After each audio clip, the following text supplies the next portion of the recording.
mengidentifikasi kasus-kasus yang merupakan dilema etika atau kejutan moral. Untuk di TKI Tunas Mulia selama ini yang kami lakukan dalam mengidentifikasi tentang kasus-kasus yang itu benar melawan benar, maka kita masukkan ke dalam dilema etika. Namun sebaliknya, apabila kasus tersebut adalah benar melawan salah, maka kami masukkan ke dalam rujukan moral. Jadi seperti itu Ibu ya. Benar, salah. Ya, lalu selanjutnya Bu, untuk selama ini bagaimana Bu itu menjalankan pengambilan keputusan di seluruh lembaga TKI Tunas Mulia, terutama untuk kasus-kasus di mana ada dua kepentingan yang sama-sama benar atau sama-sama mengandung nilai. Ini benarnya sangat berat ya, karena kan benar dengan benar gitu. Tapi kan kita memang harus mencari yang paling lebih bermanfaat, terutama untuk jangka pendek dan jangka panjangnya. Jadi yang paling bermanfaat Ya, kita ambil yang lebih paling bermanfaat. selanjutnya untuk langkah-langkah atau prosedur yang seperti apa yang biasa dilakukan selama ini dalam pengambilan keputusan? Jadi, untuk penanganan kasus di TKI Tunas Mulia yang kami lakukan, yang pertama adalah identifikasi masalah. Kemudian tidak serta-merta ya, kita klarifikasi, pun juga nanti ketika dalam pengambilan keputusan kita melibatkan teman-teman, melibatkan yayasan, jadi kita bermusyawarah. Tidak keputusan itu serta-merta adalah keputusan saya pribadi, tapi sudah berdasarkan segala masukan, berdasarkan arahan agar tadi karena kita ingin bermanfaat, mudah-mudahan dengan banyak usulan nanti akan lebih menghasilkan yang terbaik. Jadi teman-teman intinya dengan musyawarah dengan semua pemangku kepentingan ya.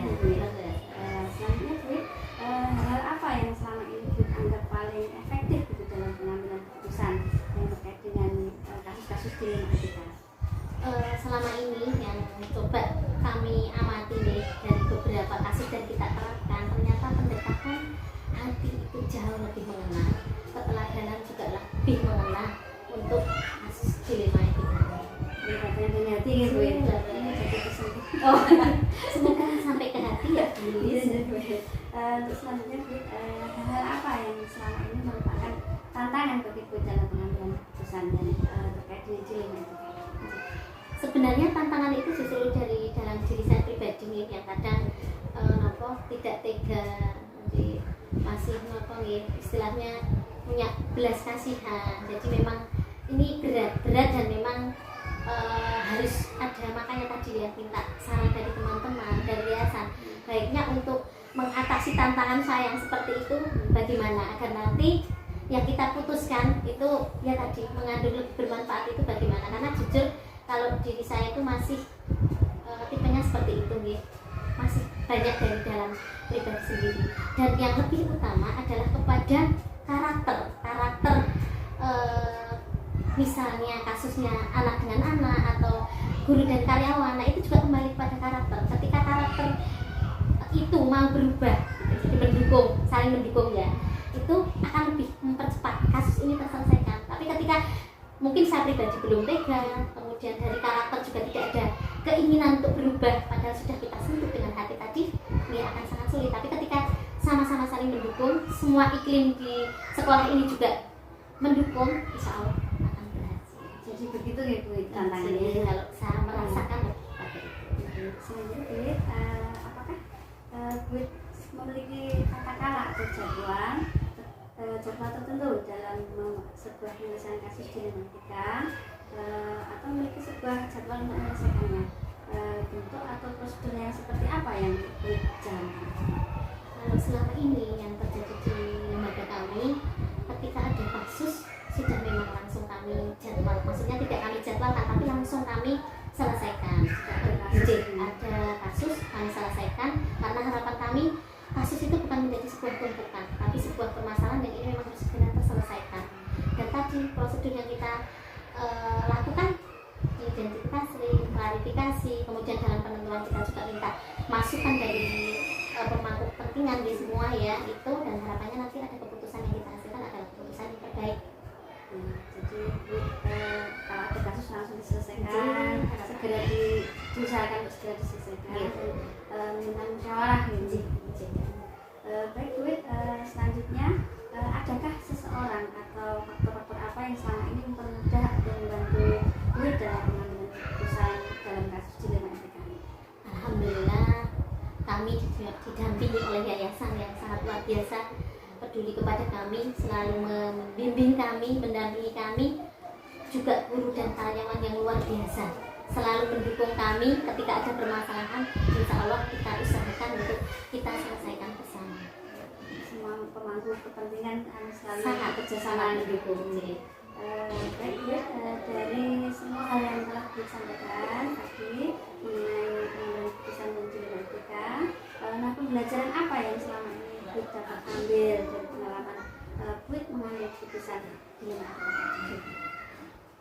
Dari pengalaman ini dilema etika, alhamdulillah memberikan banyak manfaat pembelajaran yang sangat luar biasa, saling bisa memahami karakter masing-masing, kemudian bisa menerima, kemudian bisa saling mendukung untuk kebaikan, untuk berubah lebih baik, dan memahami, menyadari ya bahwasanya tidak ada yang sempurna manusia itu, tapi ketika mau menyadari kesalahannya, mau berbenah lebih baik, harapan kita untuk sukses bersama. Sebenarnya penyelesaian dengan hati ya Bu ya. Dengan hati akan sampai. Langsung saja untuk selama ini bagaimana Bu Reni itu dapat mengidentifikasi kasus-kasus yang merupakan dilema etika atau tujukan moral? Memang ada dua kelompok itu ya, tadi tujukan moral, dilema etika. Kalau yang tujukan moral itu ibaratnya terbelannya dengan sesuatu yang ada negatif positifnya, seperti itu dari kelompok sendiri. Kemudian yang dilema etika, ya jadinya itu dalam etika itu sebenarnya benar semua, tapi jadi dilema harus salah satu yang diputuskan. Begitu. Ada dua kelompok. Terima kasih Bu Reni. Selanjutnya untuk selama ini bagaimana Bu Reni itu menjalankan pengambilan keputusan di lembaga Bu Reni, terutama dalam kasus-kasus di mana ada keputusan yang sama-sama benar.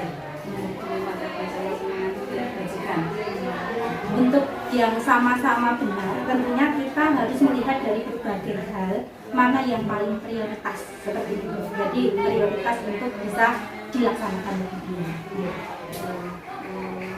Berarti ada skala prioritasnya. Ya. Nah, selanjutnya langkah-langkah apa atau prosedur seperti apa yang biasanya Bu Reni lakukan selama ini? Berarti kan untuk yang prioritas ini tidak tiba-tiba ini jadi prioritas ya, ada langkah-langkahnya. Yang pertama jelas kita mengidentifikasi dari yang mau diputuskan yang mana. Identifikasi itu melihat kedudukan saya dalam masalah itu seperti apa, kedudukan teman-teman yang terlibat seperti apa, lembaga seperti apa, nanti dampaknya seperti apa. Nah dari identifikasi kemudian melihat berbagai mana yang mendesak dan lain sebagainya, SOP-nya seperti apa, melibatkan dalam musyawarah, kemudian baru diputuskan. Jadi banyak sekali ya. Terus nah, selanjutnya hal-hal yang efektif, paling efektif bagi Bu Reni untuk mengambil keputusan itu apa saja? Ya, hal yang bisa membuat keputusan itu efektif ketika memang mendudukkan permasalahan itu pada tempatnya, kemudian melibatkan semua. Jadi tidak ambil keputusan sendiri. Ada apa-apa itu juga ada tim yang bekerja di sana. Ada kemudian teman-teman yang harus dilibatkan, warga sekolah yang harus dilibatkan. Nah, ketika itu nanti semua jalan, kebijakan apapun akan jadi keputusan yang baik. Berarti melibatkan banyak pemangku kepentingan kan Iya, semua. iya. Nah, yang menjadi tantangan Bu Reni selama di dalam pengambilan keputusan apa lagi? Ya, karena kan untuk efektif harus melibatkan semua. Nah, tantangannya itu komunikasi tadi. Bagaimana bisa menyatukan komunikasi dengan semua pihak, merasa dirangkul, merasa dilibatkan dalam menyelesaikan masalah, dalam menimbang mana yang mau dipakai, mana yang nanti tidak prioritas lah, bahasa bukan tidak dipakai, seperti itu. Perlu proses ya, Iya. bisa melibatkan banyak orang tadi. Iya. Selanjutnya Bu Reni, apakah Bu Reni memiliki senjata atau jadwal dalam menyelesaikan kasus dilema etika atau prosedur apa yang Untuk jadwal kan namanya di sekolah itu selalu permasalahannya ada ya. Nah itu ada terjadwal koordinasi, kemudian dalam koordinasi itu diputuskan beberapa kebijakan terkait berbagai masalah itu ada, memang ada koordinasi pekanan yang rutin dilakukan. Nah itu untuk menentukan kebijakan-kebijakan juga. Tetapi jika ada permasalahan yang urgent harus diselesaikan, itu kalau tidak menunggu jadwal itu sudah diselesaikan. Seperti itu. Tergantung kasusnya. Iya.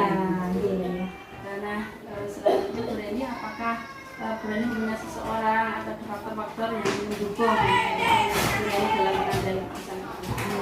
Tentunya ada. Jadinya kalau mengambil keputusan itu kita kan melibatkan semua. Kebetulan di sekolah itu ada kami ada tim manajemen. Kemudian karena kita sekolah swasta juga ada yayasan. Nah itu cukup membantu. Jadi tim yang solid yang ikut terlibat dalam menyelesaikan, membantu mengkomunikasikan dengan semua pihak itu akan ketika itu solid maka berbagai hal pun akan jadi mudah dilaksanakan. Memiliki tim yang solid gitu ya Bu Reni. Selanjutnya dari yang semua yang Bu Reni telah sampaikan tadi, mungkin ada yang bisa berbagai hal mengambil keputusan itu tentu banyak hal ya, mendewasakan diri kita lebih peka mana toh yang lebih prioritas, tetapi tetap merangkul semua seperti itu. Kemudian mengesampingkan ego baik kita atau bagaimana melatih teman-teman juga mengesampingkan egonya, tetapi mengambil keputusan dengan pertimbangan yang terbaik untuk semuanya seperti itu. pertimbangkan